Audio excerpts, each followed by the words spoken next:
অসমীয়াৰ প্ৰাণৰ শিল্পী জুবিন গাৰ্গৰ সপোনৰ ছবি ৰৈ ৰৈ বিনালে অহা 31 অক্টোবৰত মুক্তি পোৱাৰ কথা।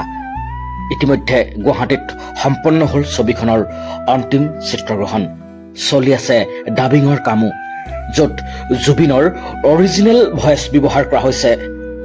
আৰু এই কথা পৰিচালক ৰাজেশ ভিয়াই ইতিমধ্যে পূৰ্বে মন্তব্য কৰিছে।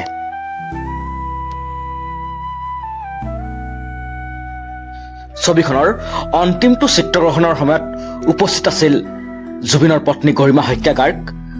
জুবিনৰ মৃত্যুৰ তদন্তক লৈ গৰিমা হত্যা গাৰ্গে উজাৰিলে নিজৰ ক্ষোভ আৰু বেদনাৰ কথা। তেওঁ ক'লে, মানুহজন একেবাৰে চাফা মনৰ আছিল।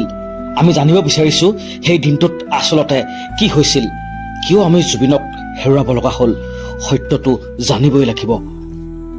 গৰিমাই পুনৰ কয়, গোটেইখন খেলি মেলি হৈ গৈছে, তথাপি মই ন্যায় ব্যৱস্থাত বিশ্বাস ৰাখিছোঁ।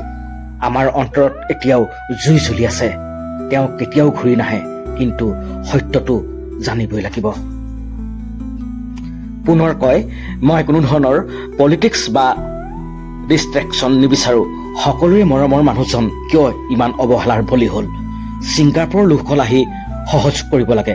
ইমানখিনি মানৱীয়তা কেনেকৈ নাইকিয়া হৈ গ'ল?